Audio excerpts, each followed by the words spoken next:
Greetings, Patrick here, Eight Questions with, and welcome to the show. All right, all right. Hopefully everybody's doing fine.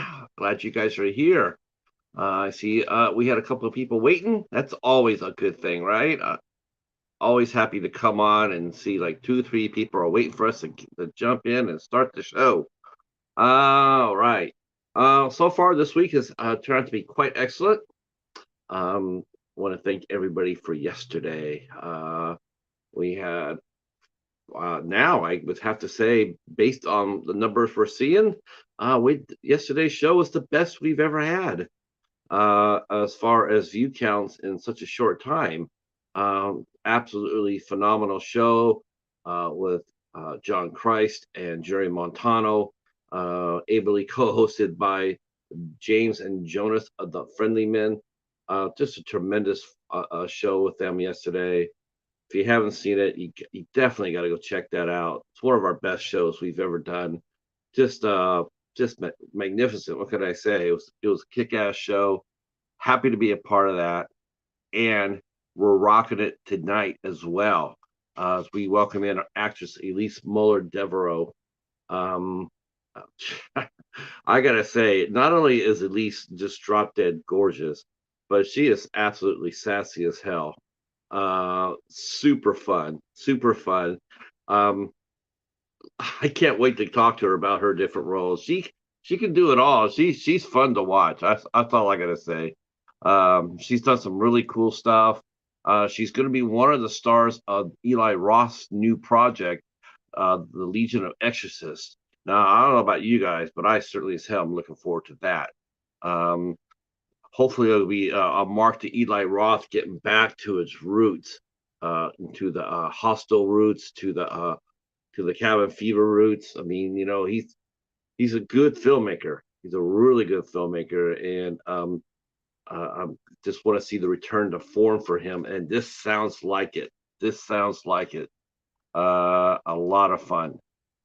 So, and Elise has done a lot of fun things as well. Like I said, she's done a lot of cool things, including she's got a new film coming up. Should be coming out any second. Well, and we'll ask her about called Runaway Killer. Um, she could do anything. She could do like science fiction. She's done science fiction. Of course, she did Space Wars, Quest for the Deepstar, which we've watched and reviewed, and also talked to film director Gerald Setian along with Anahit. Uh, and so, yeah, she's done a lot of cool stuff.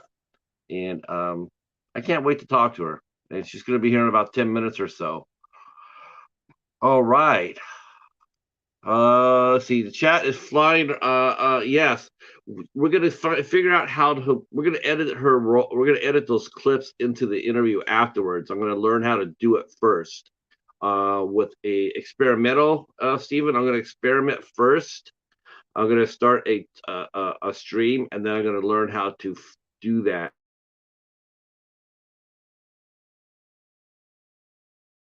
Know what I'm doing, and I blow it up. So I don't want to do that. But we will. But not until I know. Once I know how we do it, then I will go ahead and I will do it. Hey, there's our good friend and another musician, top-notch musician. Our friend Emotion is here. Glad to see you here. Glad to see you here. Wow. Yes, Emotion was also on the show. Uh, that was a really fun show. He got to play some of his original music. That is in my playlist. There's a playlist in that you can go check out, or you can scan my wall and find his interview. A lot of fun, a lot of fun, and of course Anthony's here. Anthony's here. He's got 831 subs on his YouTube channel. See, Anthony's he's gonna make 1,000 here. Based on what I'm seeing, I think about another month and a half by the end of July or August, he'll hit 1,000. Jaden, good to see you. Haven't seen you here in a minute. And of course, the mighty Echo Zero, who just came up with Nuclear Cheetah. I like that. I like that a lot. Um, that's probably the big news of today here on the channel. Um, I went out to the library. I went to the library, and I found a movie I've been looking for a minute.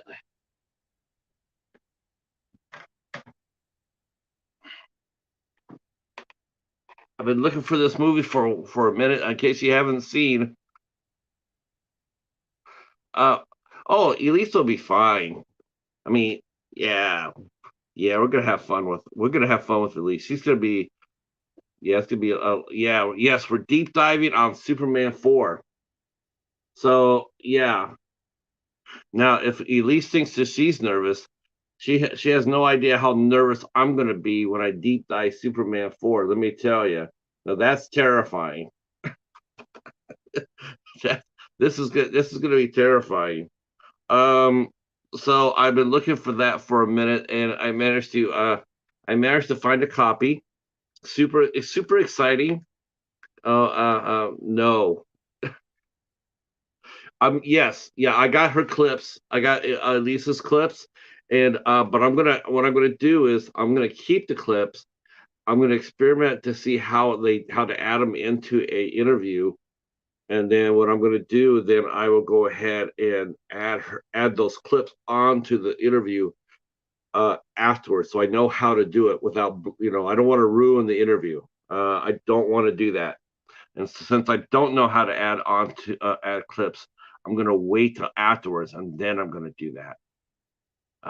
So I don't want to. Yeah, I want to make sure I know what I'm doing, um, which is most of my life, right? Um, all right. So while we're here, this is a very, very fun week here on the channel. I can't tell you how fun this week is. I've been looking forward to this. So we have Elise Muller. Deborah will be here tomorrow night. We have Carrie Ann Fleming here. Will be here with us. Another. Oops. Ah, can't drop the calendar. Um, Another really extraordinarily talented actress, and she will be here tomorrow.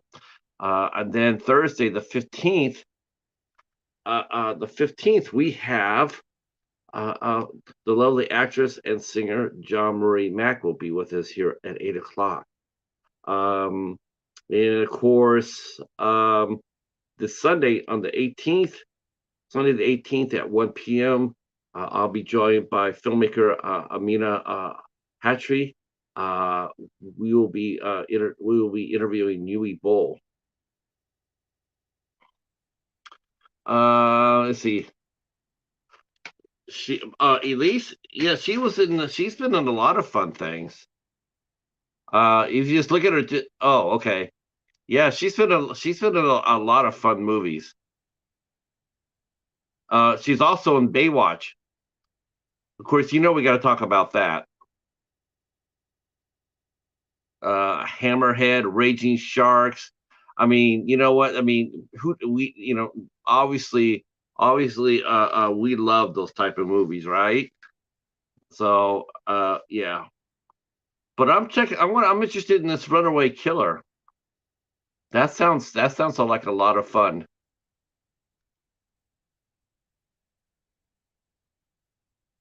Let's see.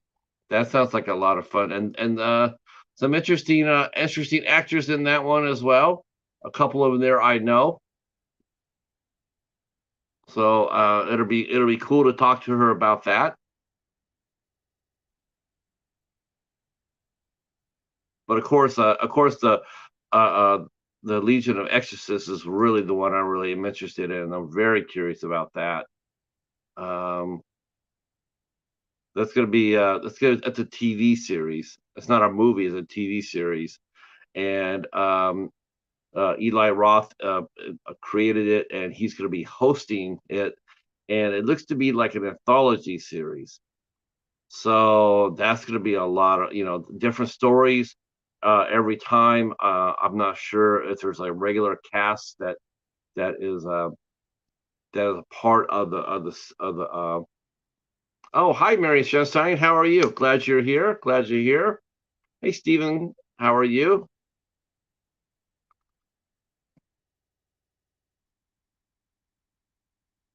Okay. Uh, right. All right. Yes, I got a couple more shows I got to mention to you guys too before we get ours started here. Um, so we're doing, yes, Baywatch Nights. I watched that show when it came out. Yeah, that was a lot of fun too. Yep, Dolls. That was on Tubi. Uh, I agree, Mary. She's cool as hell. This is gonna be a fun chat, and we're gonna get into it too, because like I said, she's had a very fun career, and she can play any role too. I told her before, like I said, she's quite sassy. She's so she sent us her reel, which I'm gonna learn how to edit into this interview. Her reel is fun. Yes, she is very funny. Yes, that's thank you for pointing that out, Mary, because she is. That's what I said. She's very sassy. I mean, and they let her. She can bring it. Yep, she's starred with Sadie Katz in Mayday, and she also starred with Sadie. Though I don't think she had any scenes with her, if I can recall right. But she did work with Sadie on Space Wars, Quest for the Deepstar, where she played Sarah Francis' mom. Which I don't understand that since she's so, she doesn't look like a mom. She looks like a big sister. Um,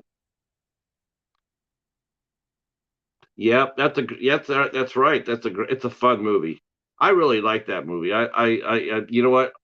I was a little bit bummed with the way the film rolled out because you would have liked to seen her character stay with the movie, but I understand why it didn't work out plot wise.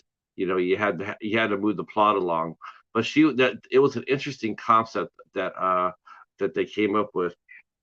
Hey, Paladin, what are you doing? You heard me start talking and you came up.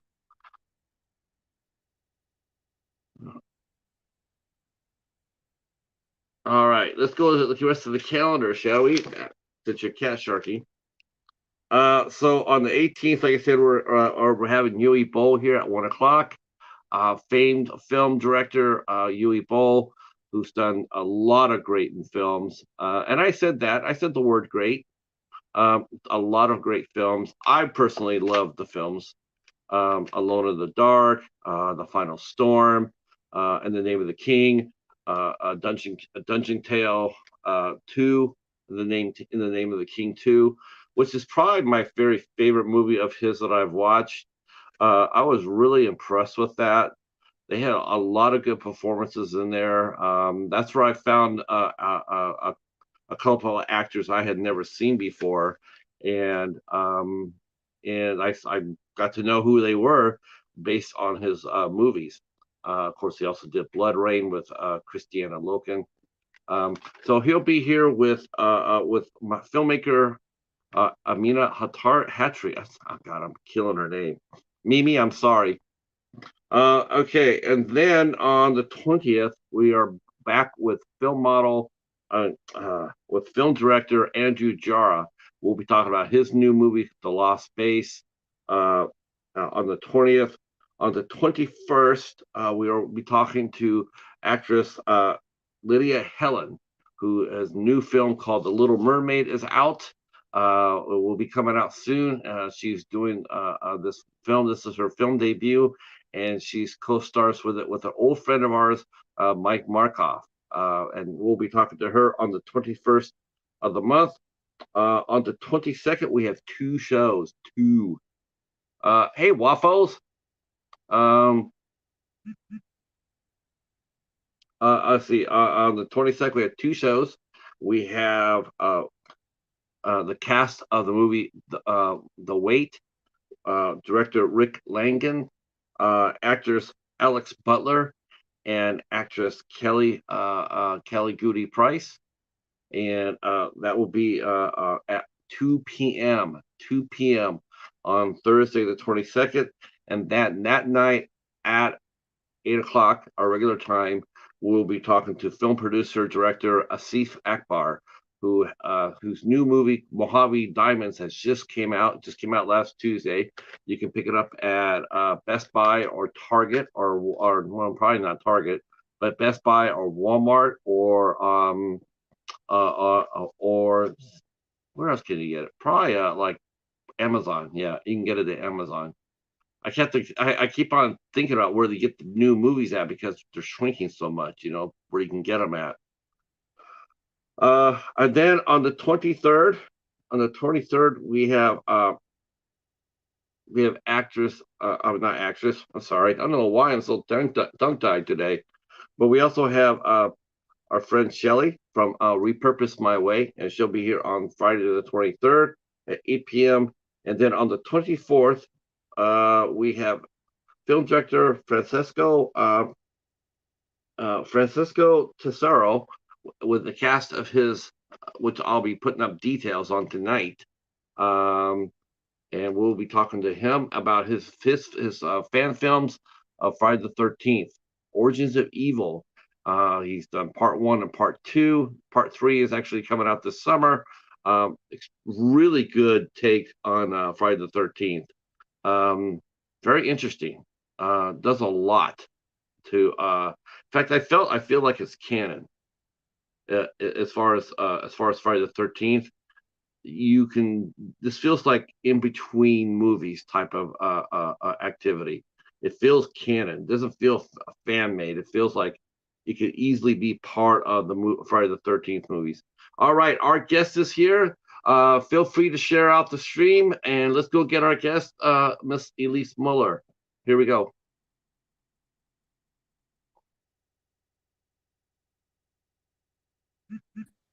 And hi. And hi. Hi. That's weird.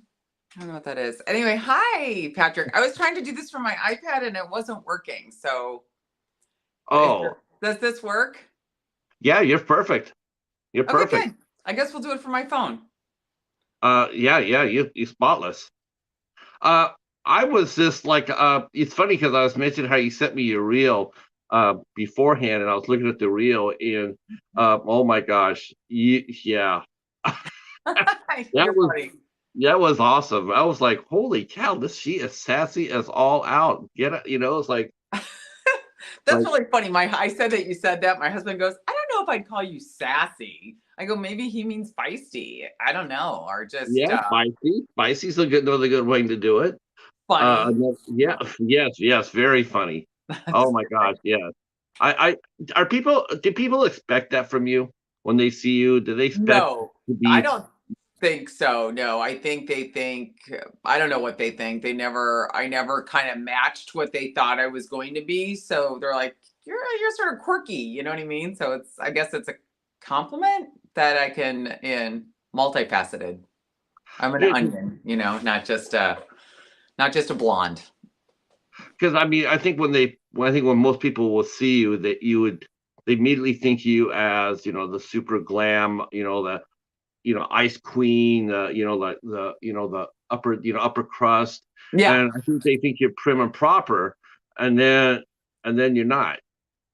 And I mean, I can be prim and proper, but I think it's like I like dry comedy, and so some of my stuff is very funny and dry with the timing, and so that kind of surprises people. Plus, I have a deep voice. I think people in the old days used to see my picture and this blonde, blue-eyed look, and then expect me to talk like this. Come in and hi.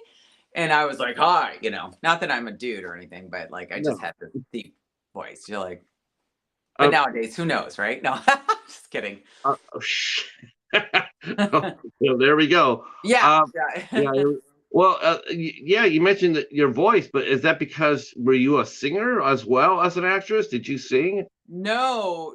I just did a movie. I just did a lead film where I play a singer songwriter, and that was a little bit challenging because I'm not a singer, but I worked at it. But no, I'm not a singer.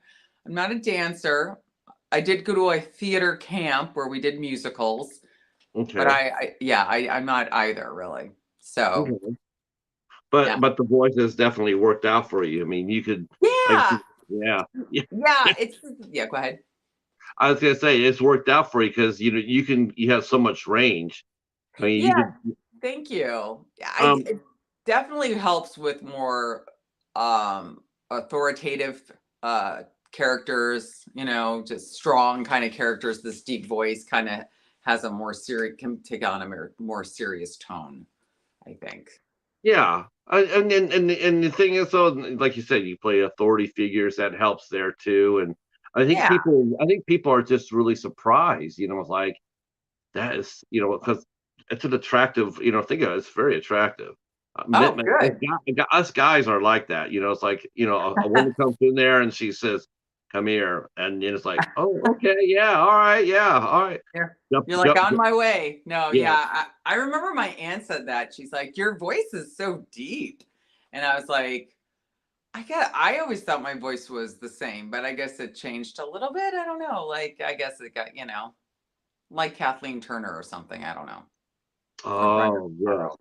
Yeah, but Kathleen Turner's voice, I think she did that to herself though. I think when the first time she saw herself, I mean, when I saw her, she had a nice voice, but she smoked a lot, and I think she just ruined her Uh, voice that yeah, way. you're probably right. You're probably right. She probably, yeah. Yeah. I mean, I love Kathleen Turner. I do too. I thought she was also very sassy, and she was fun to watch. Um, yeah, she back when she first came out. I mean, she's another. It's a really good comparison because she's another actress that when you see her, you see her as one thing, but then when she starts talking, all of a sudden you're just like blown away with how wide her range can be. She Right. also can do anything. Yeah. Um, Yeah. how do you feel knowing that? Do you feel that gives you an edge in accepting projects or auditioning because you have that range? Because you're not just, "Oh, okay, yeah, she's really super glamorous, super Right. beautiful. We're gonna have her as the rich man's wife." Instead, you Right. can go Yeah, from that's funny you should say that. Sorry to interrupt you. I have played the trophy wife kind of yeah, trophy wife type role in a number of films. One was a film noir and one was a comedy. So I have played that kind of, look and usually sophisticated, usually glamorous, but I also can play kind of gritty and a little bit more down and out. I just haven't played those as much. Definitely comedy. And but I could do serious too or drama. So I love them all. I think um, they're most surprised about the comedy though, that I yeah, can, yeah. I was laughing. I love the Rio. I was sitting there going like, "Holy Oh, cow, she's fun." oh, thank you. Yes, so you hadn't seen the reel until I sent it to you? No, no, actually, tell you the truth, it's sort of weird. It's like I do background. I look at background, Right. I do look at clips and pictures and articles, but not a really in depth. And the reason why I don't do that in depth is because I feel like it's sort of I really don't want to know as much, Yeah, yeah, yeah. because Yeah. I want this to be sort of organic. That's why I don't do prepared questions because Oh, okay, good. because if I do that, you ask the 20 questions before you know it, you're asking the same 20 questions you've been asked in every single interview. And Right. how fun is that, right? No, exactly. No, I'm glad that you don't do that. It's more spontaneous this way. Yeah, it's a lot more fun too, and Yeah. you get a lot more honest reactions and more emotion behind it, and so yeah, I don't. But afterwards though, rest assured, I can't beat my feet fast enough to watch some of these shows and projects and everything. Like I'm really excited for you for this the Legion of Exorcists. Oh, yeah. Oh, thanks. That's right up my alley. Oh, Um, yeah. huge Eli Roth fan. Yeah, Um, hospitals and all some other kind of gory stuff, scary uh, stuff he does. did you know who he was before when how did you learn about it? Did your agent call you? Auditioning, just an audition through agents and managers and whatnot. And I read for it twice, and I have done a bunch of horror films, horror films. I guess I kind of shorten the horror horror films. We're like horror or yeah. Anyway, so I had already done a bunch of horror films, and so I have that in my background and sci-fi and whatnot. Yeah. And so yeah, I knew who he was from Inglorious Bastards, and of course from his Hostels that he's written and directed. I think he directed them, but I know he wrote them. So yeah, it was pretty cool, that this was his project. And Now, did you watch Hostel or Cabin Fever? I know well, Hostel, I've seen parts of Hostel, and I believe it's the Hostel 2. I think they're in Eastern Europe, or Yeah. is that, yeah, that was pretty like, wow, that's scary, big You, stuff. you know what's funny is like when I watched Hostel, right? And everybody's sitting there going, "Oh my God, Hostel's this, Hostel that," and I go to the theater and I sit down and I watch it, and everybody's on the edge of their seat, because it's so exciting, and and then Rick Hoffman pops up, character actor, Uh-huh. guy who played Suits. Uh, Oh, I never saw um, that. oh my gosh, he's a funny guy. He's a Yeah, really he's instant. As soon as you see him, you just know who he is. He's been in yeah. just about everything, and he's really he's just got he's a really good character actor, but he's just so, as soon as you know him, for me it was like it took the tension out of the movie, because it's like, oh, it's Rick Hoffman, all right, Oh, so you weren't as scared, or what? I no, think I know no. who he is. Is he one of the millionaire friends that meets? He's done for everything. I just know that he played Lewis on Suits with Gabriel Mock and Patrick, Patrick what? Let me see his name. Yeah, Patrick. no, it's so funny. I was going to grab my phone, but my phone's here. I I can wasn't bring it up. expecting, huh? Oh, I okay, can you bring look it, it up. Yeah, I because wasn't Rick Hoffman expecting. is. I wonder if I'm gonna have to see if he's in. I'm gonna have to see if he's in this Exorcist, because I think he's like Eli Ross, like a muse almost. I think he's done a lot of. Interesting. Yeah. He played Lewis Litt in Suits. He also he's played in Billions. Uh, and there it is, Hostel. Yeah, he's done like 65 movies and TV shows. Okay, Uh, I think I do know who he is if I saw his face, but I can't seem to look it up unless I use my iPad. What's his name again? uh, Rick Hoffman. I'm almost positive I know who he is. Rick Hoffman. Yes. What's that saying? There was a man.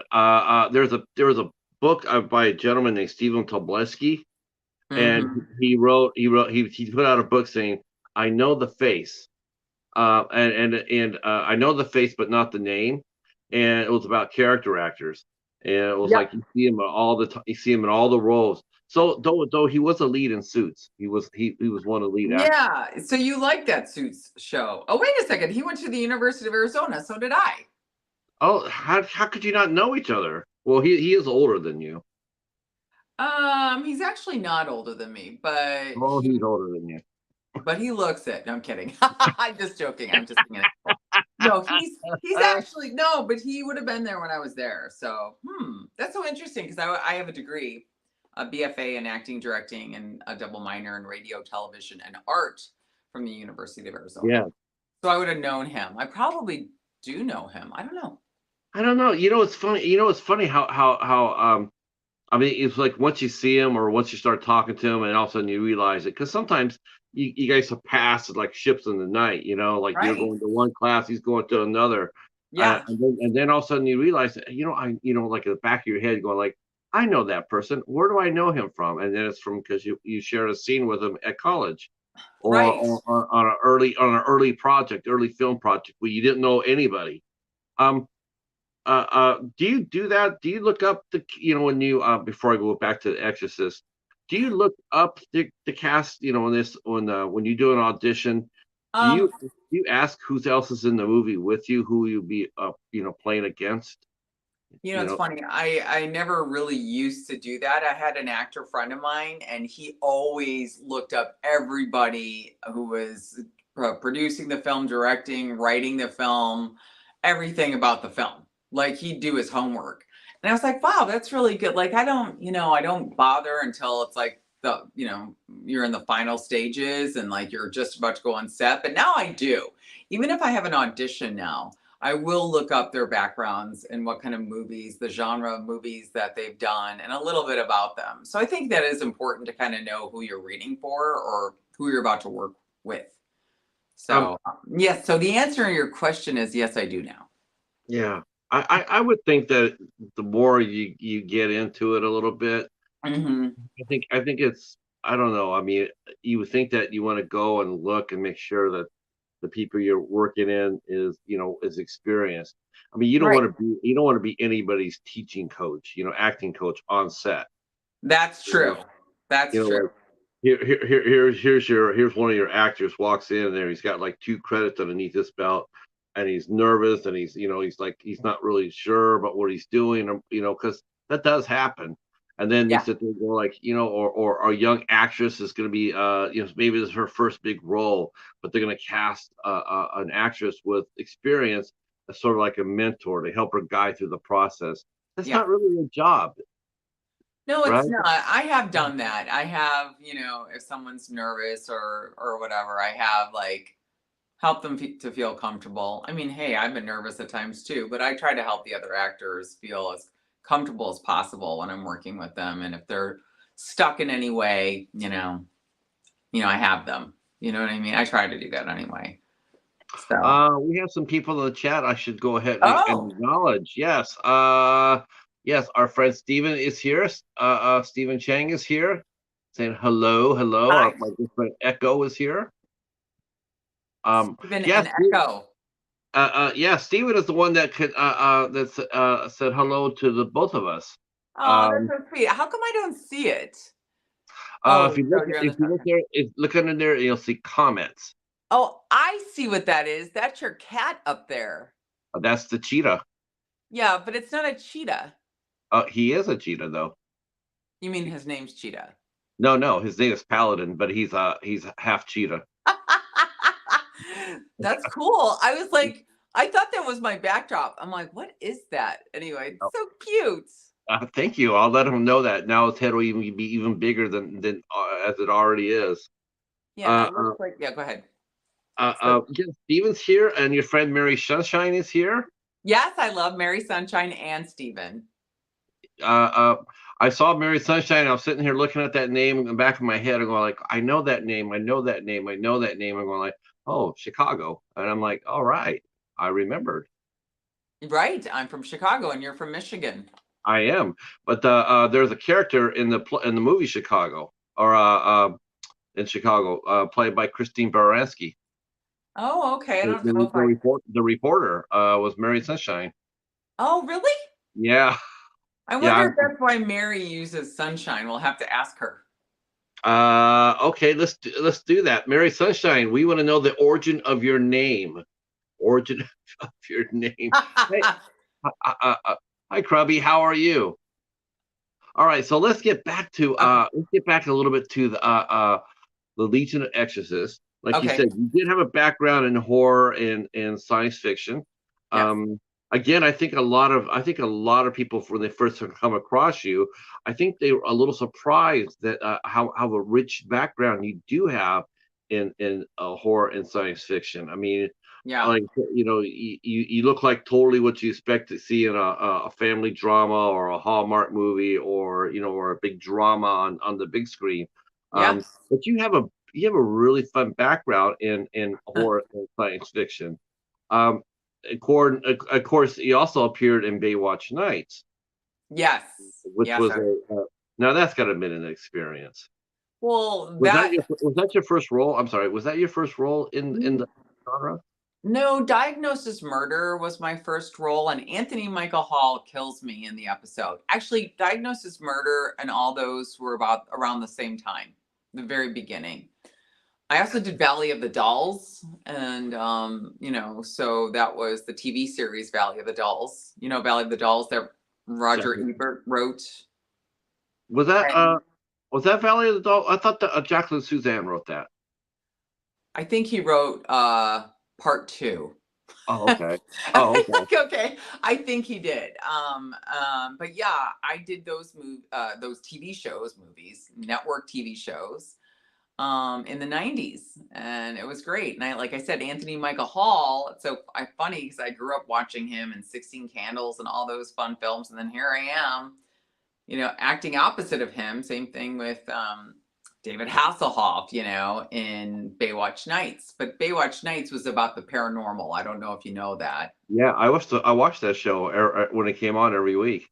Oh, you did? Okay. Yeah, yeah, he did that with Gregory Allen Williams, who played Ellerby, and then Uh-huh. they split them off and they put them up as some, like, private eyes, and they're doing the paranormal stuff. Uh, Right. it was a lot And of fun. yeah, it was a lot of fun. I played a prostitute that gets killed by a vampire that's after David Hasselhoff. And my character's name was Chantal. And in our trailer, he would sing my character's name. And I was like, I thought, this is weird. I'm like, and then he said, don't take this the wrong way, but you die really well. Was that your first? Was that your first death scene? No, and it's funny because I've died a bunch of times. I died in Diagnosis Murder too. No, it wasn't my first. Oh no, maybe it was. I can't remember which one I did first, Diagnosis Murder or Baywatch Nights. It was around the same Um, time. let's see. Wow, I'm just surprised that they killed you off. That's terrible. Who do we talk to about that? Yeah, the producers, it's funny, they write that stuff. I just read for it and, I hope to get it. And back in the day, we had a lot of auditions, we could go to the locations and, you always would go to meet casting and because now, it's all self-tape.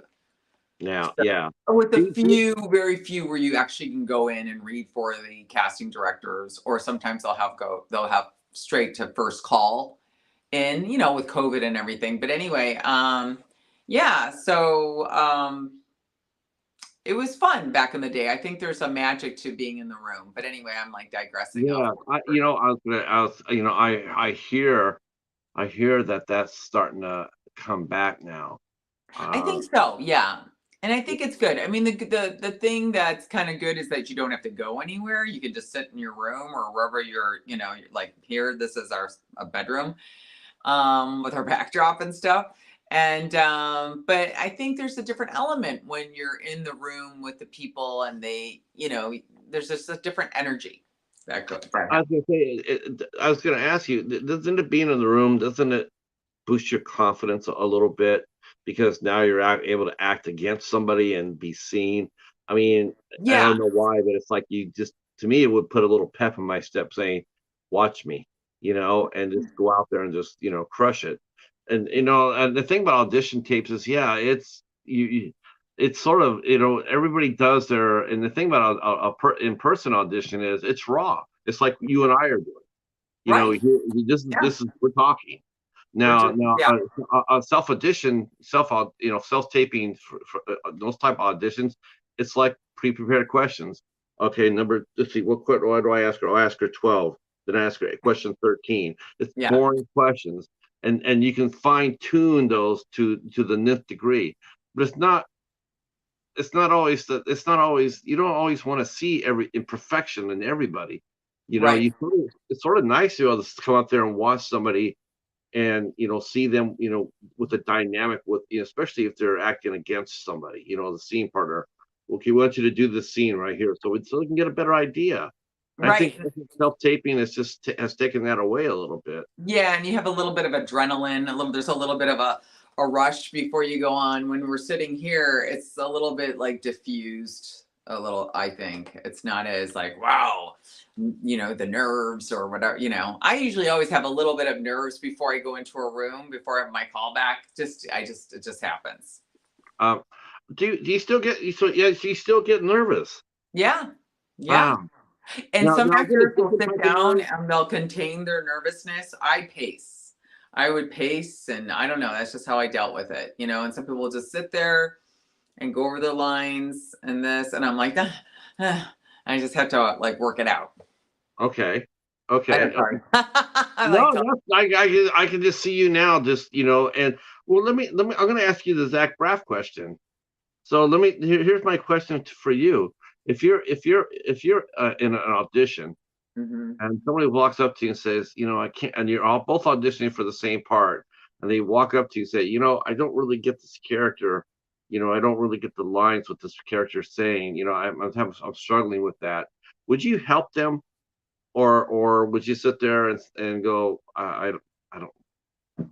Yeah, the people pleaser in me, or the person that wants to always help the person, would stop and do that. And as some actors or actresses would be like, "I'm sorry, I'm in my moment right now," or I'm in my zone, or whatever they're doing. Me, I'll be like, "Oh, okay." And maybe that's not a good thing to do that because you're breaking out of your focus. But yeah, I would help the person. Yeah, I think you. I'm not surprised.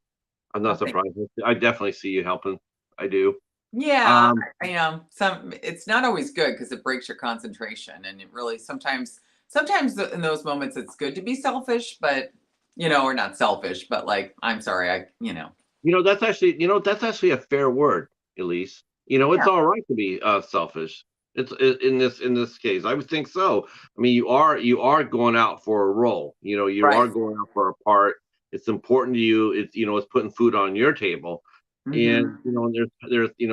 I do think that it's cool to help, but at the same Yeah, time, it's like if it's really intense and you're really in the moment, maybe it's something where it's like yeah.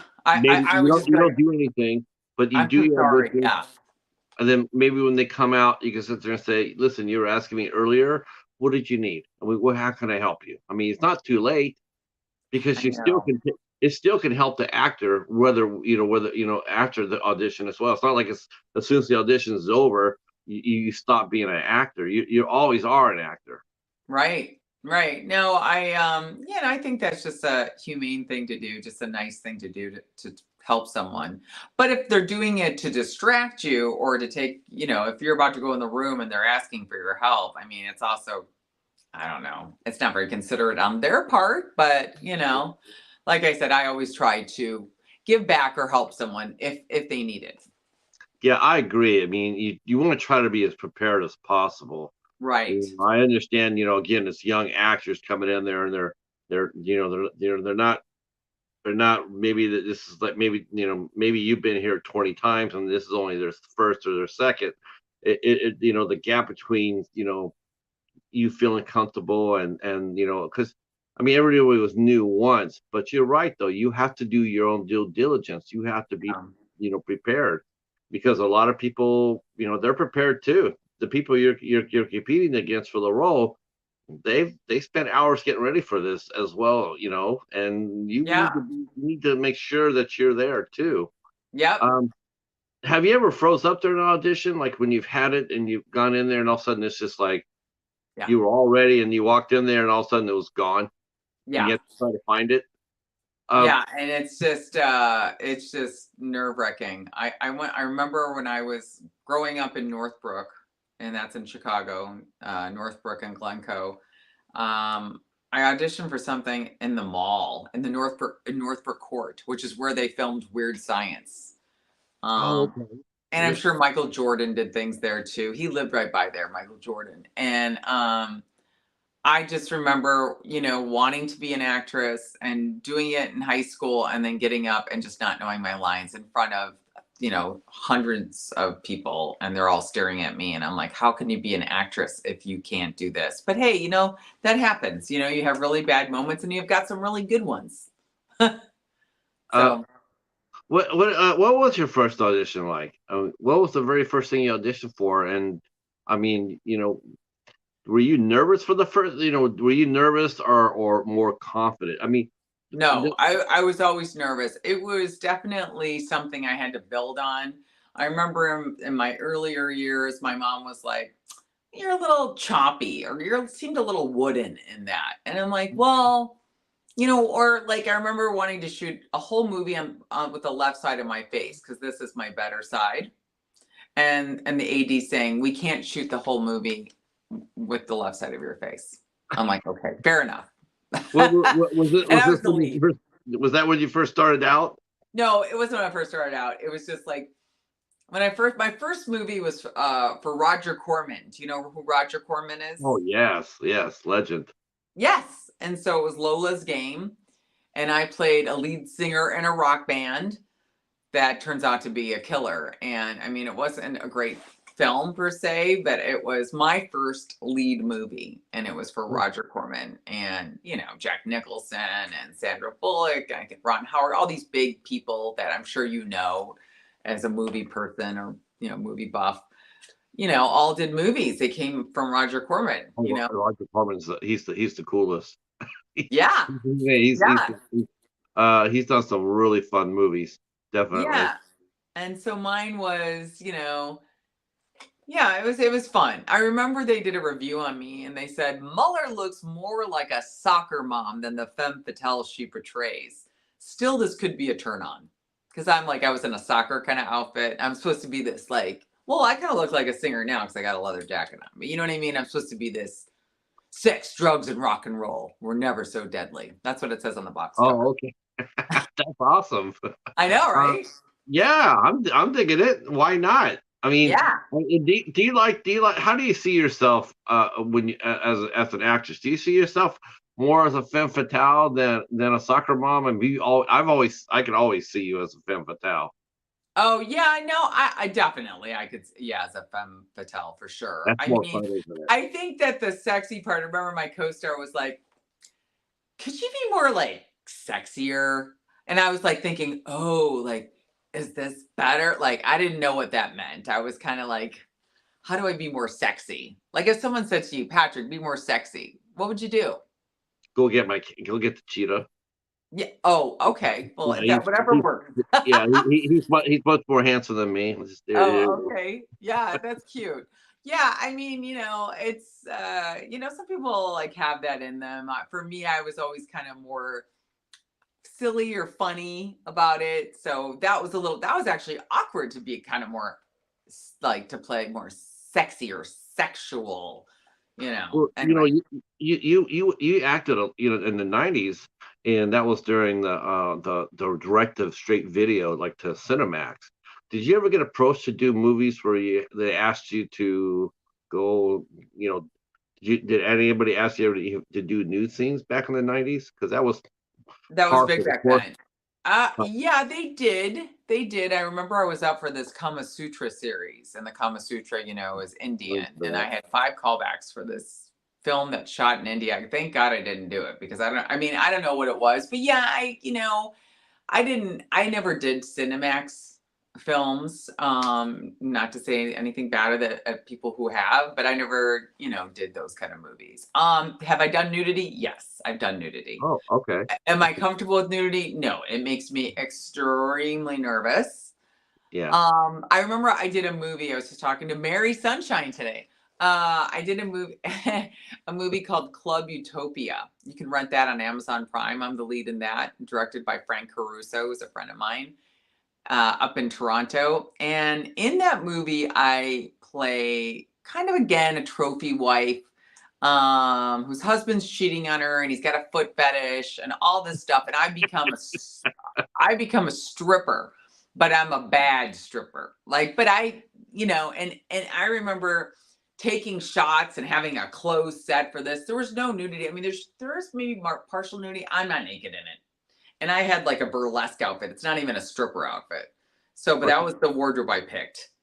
And Okay. I went out and I was I had some tequila shots. I was feeling a little happy, picked my favorite music. And I thought I was really good. And I said Uh, to Frank, I said, so how's the dancing? And he was awkwardly bad. And I was like, oh no. wow. I really thought I got kind of good. I was like, I think I got this. And it was, it doesn't matter because I was supposed to be bad anyway. And in real Right. life, I'd be a bad stripper. Wow. Yeah, I was gonna say bad stripper, like badass stripper or bad stripper. Not just, I thank God it was a comedy. I guess Oh, you know what? If I wanted to, I could do it. It was just, oh but it's a yeah. comedy, so it all worked. You should rent it. Or do you have Amazon Prime? You know what? I bet you it pops up on Tubi. Oh, really? I bet you. Okay. Tubi seems to have everything these days. Have you ever looked on things on Tubi? No, not a lot, but I'm going to. Tubi, I mean, it surprises me because I'm not really a streamer person, but there's been a couple of times I've had to go there, and next thing I know, I'm typing in names and and movies, and it's popping up over and over and over, and then all these old TV shows that I remembered. I was like, well, Oh, wow. this is yes, exactly what I said. I said, oh wow, I was like, this is really fun.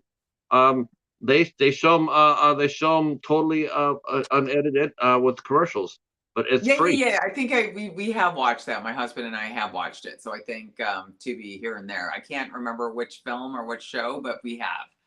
So maybe some of my stuff will be end up on Tubi. I've done a bunch of things recently. Red Pine City I have coming out. And I played a singer-songwriter that takes on a mob boss, played by Eric Roberts. And Rick Ravanello is my co-star. Was that the first time you got to work opposite with Eric? You know, it's really funny. I did Fat Girls with Monique. That was 20th Century Fox, and we didn't work together, but Eric was in that film. I played head of the International Medical Association in that film, so Yeah. we did different roles. And ironically enough, we both worked on The Exorcist, which you keep asking me about. Yes. Yeah, yeah, we have. Okay, so I'm excited for Exorcist. I know, I Yeah. know. And the good I, thing, you go ahead. now is it out yet? It is. It's out on Discovery, HBO Max, and some other streaming. I think it's the travel. I'd have to look at it. I did post about it and promote it. I'm not always the best at self promotion. I try, but I'm like, Yeah, you know what though? That's funny because I was just reading. I was reading in a group. When I was actually promoting this interview. I was in a group, cat, actors group, and I went in there, and there was a woman in there, and she was running classes on acting, actors for self promotion. oh, And really? I was very curious, so I clicked on the link because I preached that. Oh, I preach so it's like and that's the difference between actors and musicians is that actors now these days it used to be you go to the audition, and correct me if I'm wrong, yeah. but for most movies, other than the major blockbusters where you're on Conan or Seth, um you go ahead, you get a role in the movie, you go on there, you shoot your role, and then you wrap, and then you leave, Mhm. and you go on to the next one. And and it's like when the movie comes out, a lot of times there's you don't a lot of people, we just find out about it, or we Yeah. don't hear anything about it because no one's promoting it. There's not, self promotion is, or being promoted in Hollywood these days, it seems to be falling more and more on the actors themselves. Before, you had Yeah. a It publicity does. agent, a Yeah. PR person. Now it's just you, Yeah, like so. and a lot of actors are good at it, and they can constantly post and keep themselves current, or let people know what they're working on all the time. I don't always do that. I don't. I should. I guess. I don't know. I wish. It's hard work. It's hard work. It's hard. Yeah. It is Yeah. hard work. I mean, Yeah. it's not as simple as it sounds, is it? I mean, because you're No. balancing your daily life. You're a wife, and Yeah. a mother, I'm a mom. uh, right? I mean, I have 2 dogs and 4 chickens. That's kids. Those are kids. Yeah. So you have No. to manage your kids, manage your family, and then and you have other activities. I'm sure you have a lot of causes that are near and dear to your heart. Basically, you're living your life. If Yeah. someone comes up to you and says, "Well, yeah, well, we need you to promote the Exorcist," Right. okay, I'll do what I can, because it's something you just don't think about. You think, well, I shot the movie. Now it's up to them to promote it. Yeah. But but Yeah. but but but it doesn't always happen that way. No, and I do want to give a shout out sometimes when I do, for the cast and crew that I worked with, and or the directors, producers, and sometimes time gets by, like I did this film, The Red Pine City, and it was our Thanksgiving. So then right afterward, I was going to post about it, but then it was like Christmas. And I'm like, here I am going to post about, I don't know, like, I want people to have their nice Christmas or Hanukkah. You know what I mean? I don't want to be like, my movie. Although it was fun, and I hope it's good. And I No, it's hope okay. I just feel like, it's fine to promote. It's like, if you don't do it, who will? right. And, That's especially for a lot of a lot of smaller movies that don't have that budget. Like, oh, we can, we have marketing, we have like right. $200,000 to market this movie. A lot of independent films, they don't have that. Now they Right. have the bare minimum, and let's get it done and get it out there. Yeah. Um, uh, what would you? Well, how would you? I mean, what do you think about social media? Has that helped your career since it's hit? Do you find that's helped? Because you've been around for this, you've been around. You're a good veteran actor, working Yeah. actor. I Thank you. mean, and that's awesome. It really Yeah. is. I mean,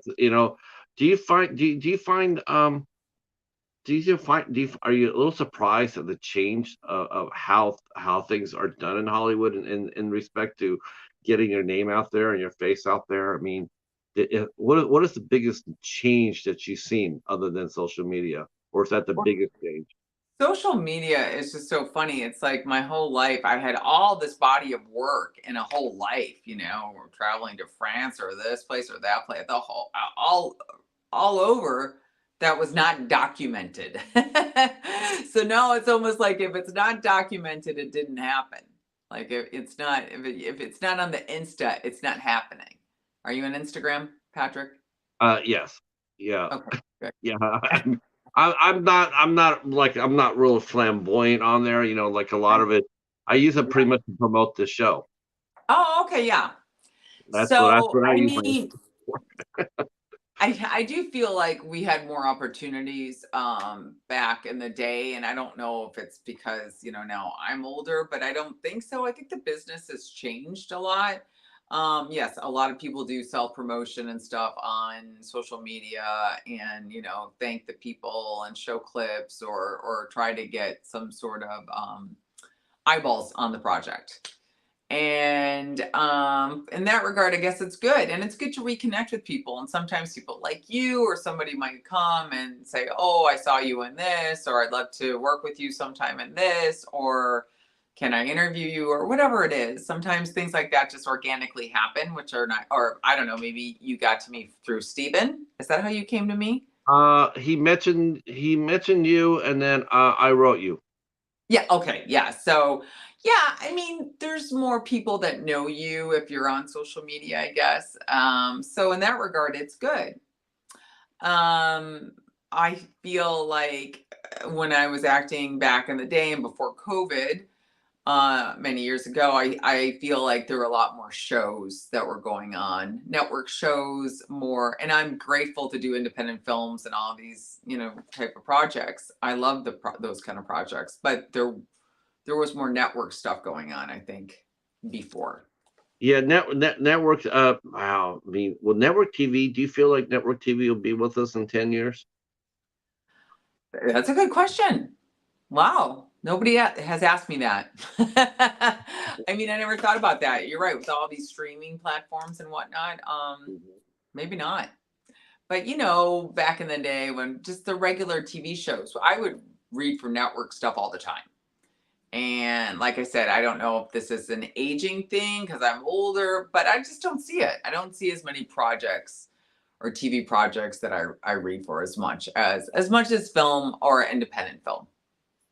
Yeah, I think you probably find yourself you find yourself in more demand now. People want to work with you more now.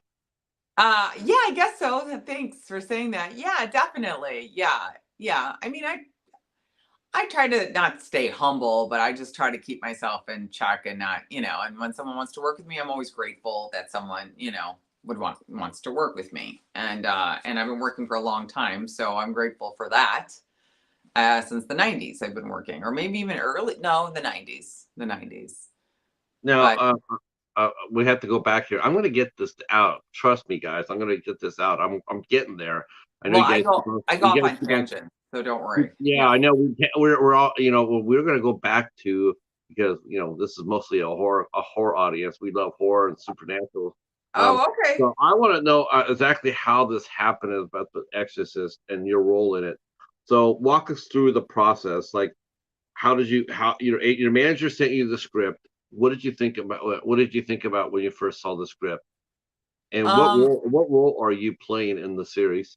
I played Jane, and it's ironic. My mother's name was Jane. And I played the priest or pastor. I don't think he's really a Catholic priest, but he does have the that kind of wardrobe. But there's also pastors. I think he's a pastor in this. But I play his wife, and we perform exorcisms on people who are possessed. And so that is what I did. My episode is called The Black Mist. Although on IMDb, I don't think they have it as The Black Mist now. It's called something else. So I don't know. But my episode was The Black Mist, and it was interesting. It was kind of scary doing that stuff. I was going to ask you. My next question was, do you believe in the supernatural? I do, and I'm Catholic. We're Catholic, and so it was interesting to play this type of role. I'm glad I was the one that is performing the exorcism and not being, you know, Not having not the the demons not the possess. possessed. Not Right. the possessed.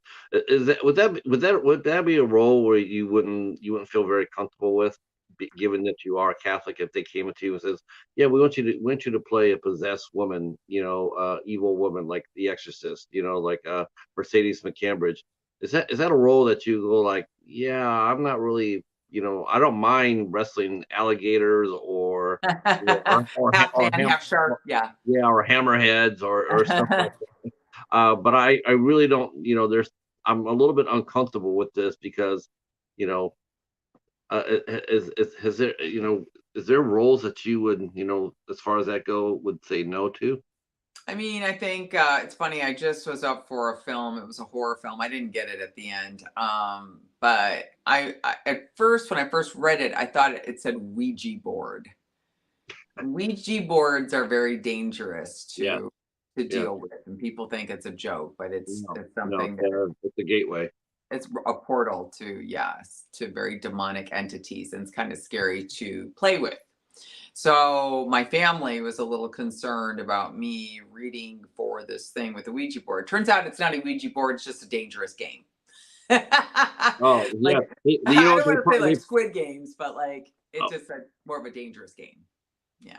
uh, uh, what happens when you don't get a part? I mean, are you a little, how do you handle that when they tell you? And how do they tell someone of your stature?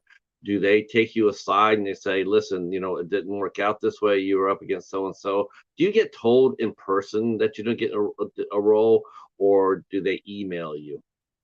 They just don't say anything. It's the same thing, and nothing's really changed.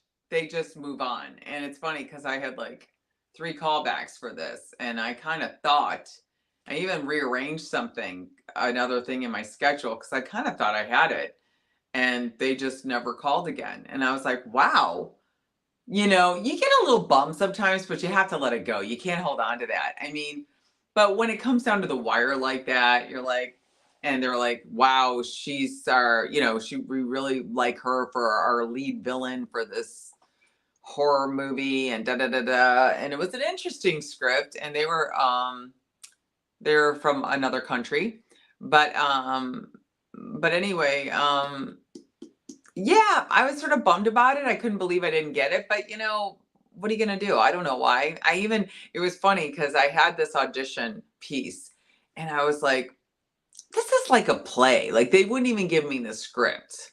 It was a union film. They wouldn't give me the script. They gave me something of a play, and I was a help my I have a friend who's an actor too, and he helps me read for things. And he said, "You know what this is?" And he goes, "This is Edward Albee. Do you know Edward Albee, Patrick? I've heard that name. Where Who's do I? Afraid of Virginia Woolf?" Okay. Oh, Elizabeth Taylor and Richard Burton. And I was like, well, I don't know anything. I never saw Who's Afraid of Virginia Woolf. So it's to play Elizabeth Taylor. She's an alcoholic in it, and he's an alcoholic in it. And and they won Oscars for this. yeah. And yeah, and so I watched the movie that night with my husband. Once my friend told me what this was, because I put myself on tape with him, just not knowing the background of these people. But this had nothing to do with the movie because they wouldn't give me the script. This had to do with Who's Afraid of Virginia Woolf.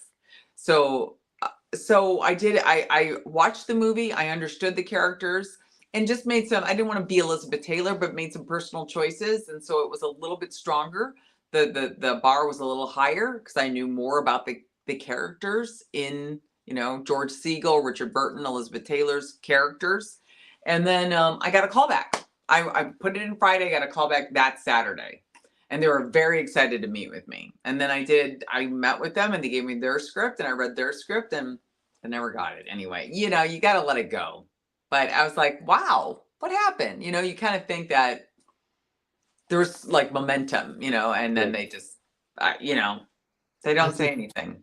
Is it? Do you feel that's rude though when they don't at least give you the courtesy to at least sit there and say, you know, like call you on the phone or you know, or at least tell your agent, you know, like hey, you know, like you know, you know, she didn't get the role or he didn't get the role. You know, we're just letting you know that and thank you for auditioning and thank you for your time and you know, please tell them, you know, thank you. Um, Um, do you think that's the way it should be? Because it does, I I think do. yeah. Yeah, I think that it'd be nice if they would say, "Hey, you were great." I mean, they were so excited to meet with me. They were just like, "Yeah, we were so excited," and it was up to me. What's a good time for Elise? You know, I'm like, oh, they don't really say when's a good time for, you know. It happens, but usually they give you some times and they say, what would you like? This time they put it in the ball in my court, and I was like, oh, I guess Wednesday. Like I feel like, well, my agent's like, well, what time is good for you? What day is good? Is there a better day? I'm like, sure, you know. So you kind of think when they're really being flexible with my schedule, it's a shoe in, but it wasn't. It just, and I guess if I persisted and I asked my agent, I'd get feedback, but I didn't. I just let it go. I'm like, they didn't want to book me. Now, after our third callback, you mentioned that did they give you the whole script or just No, no, okay. just a portion. I mean, it was still written with like they were from China, so the script wasn't written, you know, exactly, you know, it needed some correcting in here and there, but it seemed like a very interesting script. And I don't know who they got. I guess I'll find out on IMDb. Yeah, and I wish they would. I wish they'd say, "Hey, she did a great job," but I mean, don't call us, we'll call you. yeah. All right, so let me go to the chat. I've totally been ignoring them like really bad because I've been tearing it up here. Yeah, So good. let's see. Let me go back here. Our friend V came in. Hi V, glad you're here. Glad you were here. Let's see. Let's see. Our friend Steven Sheets is here. Our friend Patrick is here. Our Kevin is here. Haunted by Horror. I'm gonna have to send him some of your movies Yeah. because that guy can write a review like nobody's business. He can, Oh, yeah, he's excellent. Yeah, highly recommend it. Let's okay, see. that'd be great. Let's see. Kevin's saying Freebie has a lot of free stuff too. Yes, that's true. I have not even looked at Freebie. Let's see. Mr. Bones is here. Welcome in, Mr. Bones. It says Tubi has two of your movies. Oh, really? Yes, Raging Sharks. And Hammerhead? Raging Sharks. That sounds like a heavy drama. What was that one about? Well, I played a sonar seismic activity expert in that one. And you know, sharks are here, sharks are gone, that type of thing. With Cora Nemec, Vanessa Angel, Simona Williams, Todd That Jensen. must have been for the Sci-Fi Channel. Those are two films I did: Hammerhead and Raging Sharks. Oh, and Corbin Burnson. Corbin Burnson's a big name and for that. He did LA Law and all that. Did he do LA Law? He did Corbin Burnson? L.A. Law. Yep, he Yeah. played Arnie. And then he did Major League. Yeah. So, and both of those I shot in Bulgaria. So that was like, Hammerhead's a half man, half shark, stalks us on an island, and It's awesome. Raging Sharks is like radioactive sharks and black ops and, all that kind of stuff. And, hey, I die in all of them. One by the shark, What? and yeah. He died in those too? I was gonna ask you, did you survive your roles in those? But No. no, Well, like Hammerhand. I'm throughout the films, but towards the end, Yeah, right before the final girl, right? Yeah. Oh, how do you like doing death scenes? How many have you done? You think? Oh, I've done a lot. I like the one in Dolls. Did you see Dolls? I get Uh, Everybody's talking about that one before you got here. Oh, Everybody's they talking were? about yes, they're talking about dolls. I think that was on. I think that was going to be on. I'm not sure if it's on Tubi or not. Let's see. The two movies are Raging Sharks and a movie called Risk Factor. Oh, Risk Factor. Yes. That's also Frank Caruso and Brett Halsey, Jalal Mary, Lauren Avedon, and Lauren that's a Avedon. fun one. Oh my That's god! early. That's me really young. And he died in that one too. No, I Oh, mean I'm the lead in that, but I mean okay. I'm the lead in the other ones too, or some of them. But no, I don't. I die. No. So Yeah. just I just so it just strikes me like most of the time when you see someone dying, they're not like The the main. drop dead gorgeous girl. It's like watching Samuel Jackson die in Deep Blue Sea. Here he is giving the warrior speech, and then all of a sudden his character dies, and you're just sitting there with your mouth open, going, like, "What the hell did just happen?" Right, and And that shark, right? yeah, Yeah, yes. So it's yeah, like, when I see you, it's like, all right, there's the babe, it's like, yeah, and all of a sudden it's like, oh no, I die. Like, what? Why? Who do I talk to? Where do I get my money yeah. back? Uh, I've died in a lot of things, not everything, but a lot of things. the actress version of Sean Bean. That guy Sean died. Bean, Sean yeah, Bean dies in everything too. does he? I like Sean Bean. Let me look him. I think I know who you're talking about. I want to look at him Yeah, up he really died. quick. He dies in just about everything he does too. Yeah, In I fact, don't die in everything I do, but yeah, Risk Factor. That was one of my earlier films, actually. That's a good one. Fun. Yeah, Sean Bean. I love Sean Bean. He's awesome. He dies a lot. yeah, Huh. yeah. Oh my gosh, the guy dies in everything. He Wow. died. He died in and he died in the Game of Thrones. Died I in Lord didn't of the Rings. Died in Lord of the Rings. Died in James Bond. see we got that in common, Sean. I mean, he's Yeah, British, died right? in He's Patriot British. Games. Yes, he's British. Yeah, yeah. In fact, we call it. That's what we call it. When I actually do talk, I actually do say that when I talk to actors, you got Sean Bean. You get killed a lot. Oh, that's Um, hilarious. I never yeah. really thought about that, Patrick, but I guess, now that I'm on this show, I have died quite a bit in I things. think Not everything. for now on, send them our way so we can tell them like, look, I want to see the script. She damn well better survive.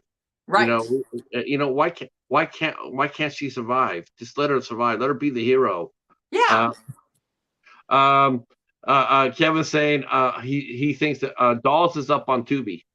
So Dolls is on Tubi. So I'm gonna go watch that.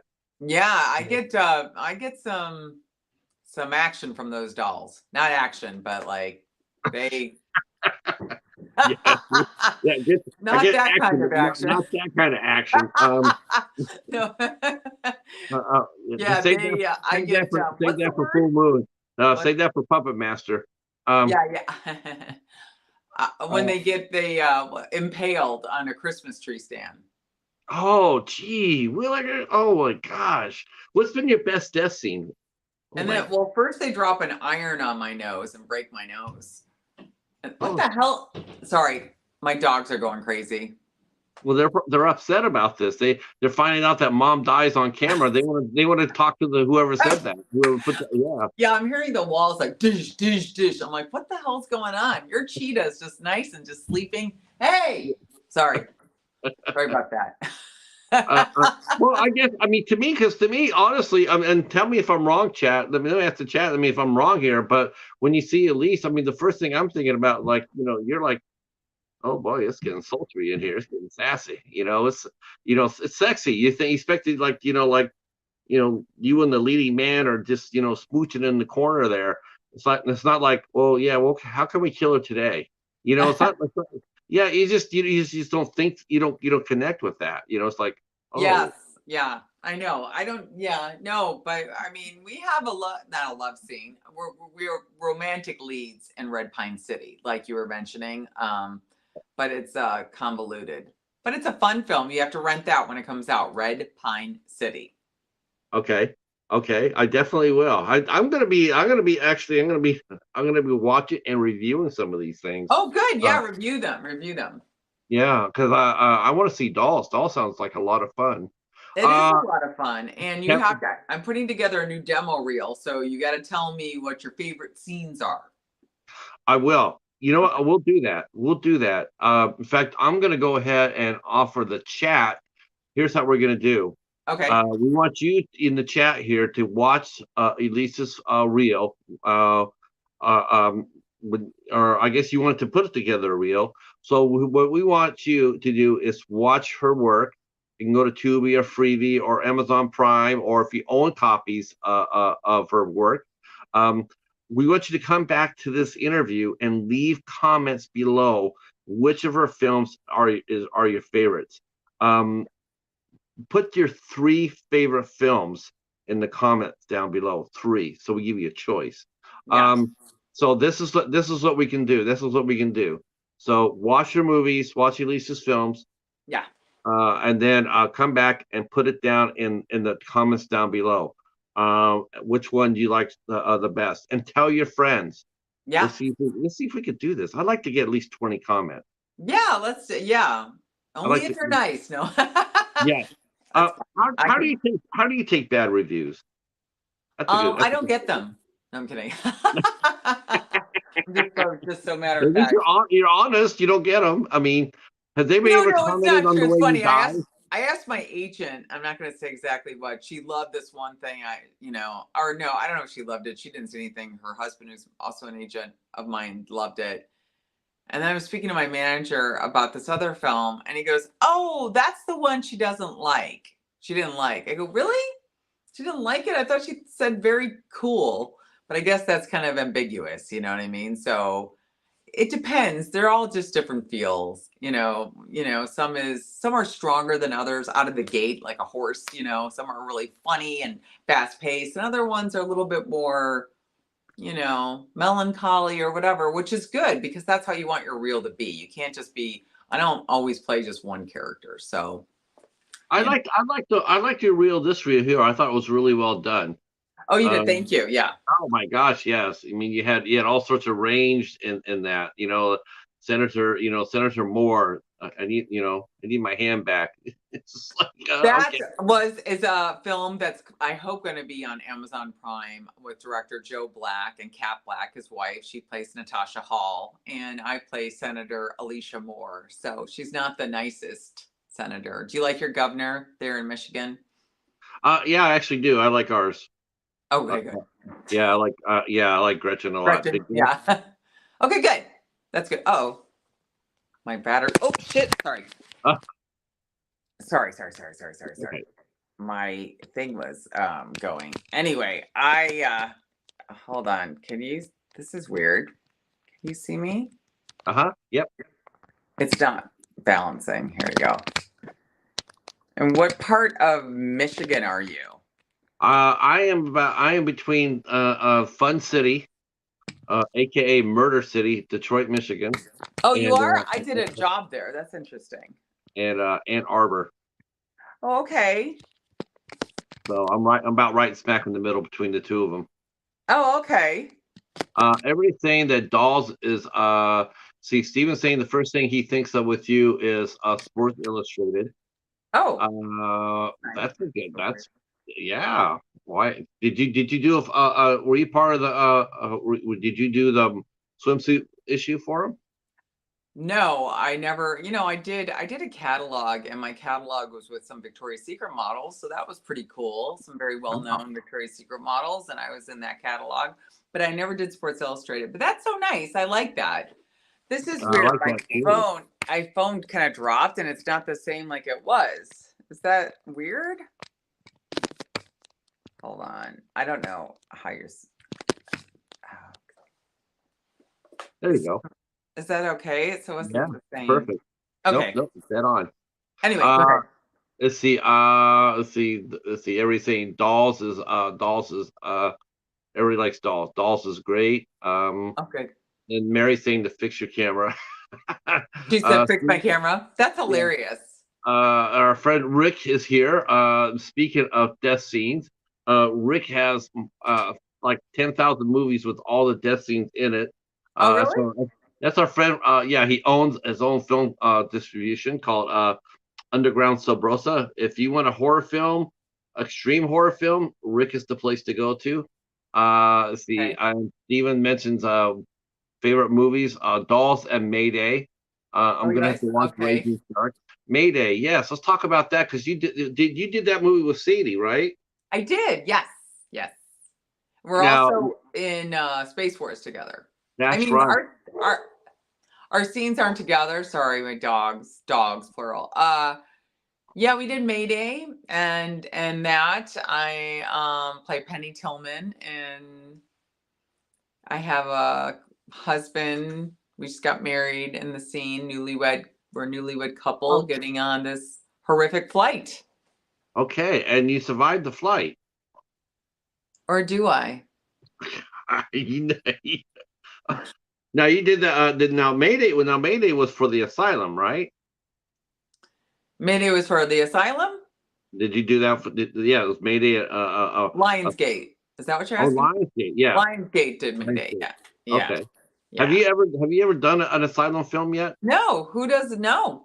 Oh my gosh! Because I heard Raging Sharks, I'm going like, I wonder if that's an asylum movie, or Hammerhead because they do a lot of creature features. That was New Image.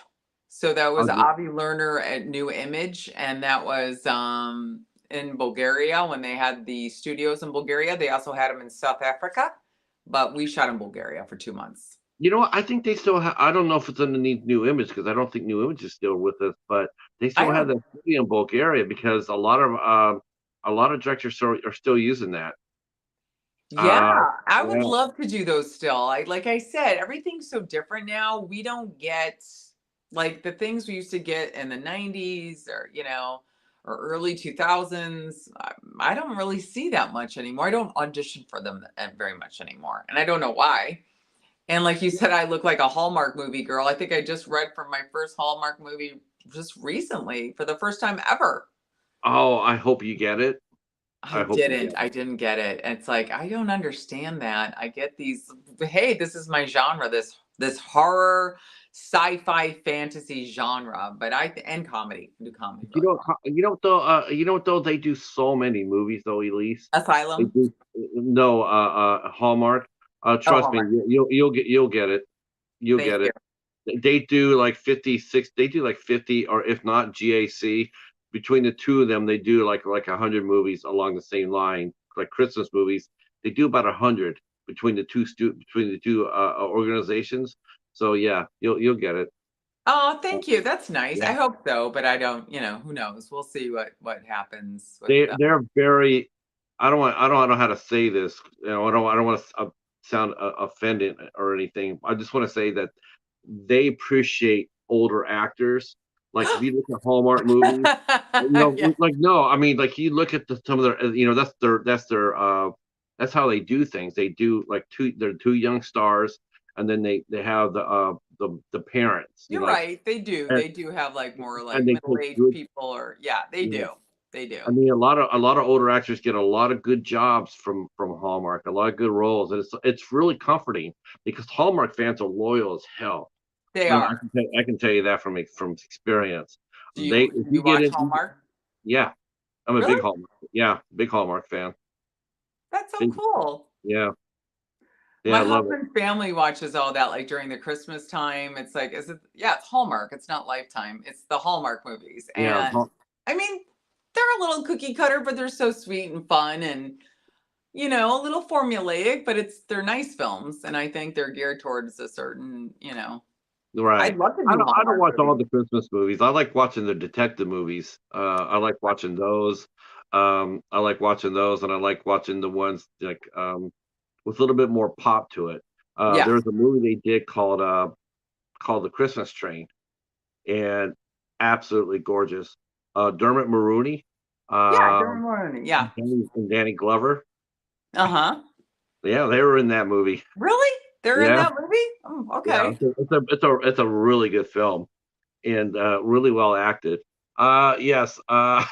Kevin's Kevin's pointing out that I'm a Hallmark fanboy. Yes, I am, and I have no apologies for That's that. hilarious, you're so funny. And Hallmark is, I mean, Lifetime is hilarious. I mean, when some of the scenes I saw you in there, I was wondering, did they come from Lifetime movies? Have you done anything for Lifetime yet? I did, Strong Medicine for Lifetime. That was a Oh my TV God, series, Strong Medicine. yeah, yeah.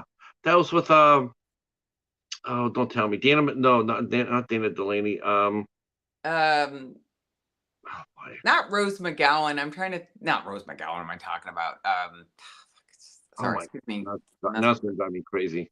Me too, I'm, like, spacing out. It was, I couldn't even, like, look it up. I can't remember. I played Skinny Minnie on it. Skinny Minnie.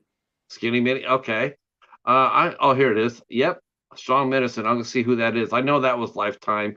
Let's Yeah, see. it's Lifetime, and, Rosa Lifetime. Blasi and Yes, Jennifer Lewis and and Josh and Hart. and Esposito, wasn't it What's Her Toes Esposito Jennifer Esposito? No. I Let's see. Phil Kasanoff. Patricia Richardson.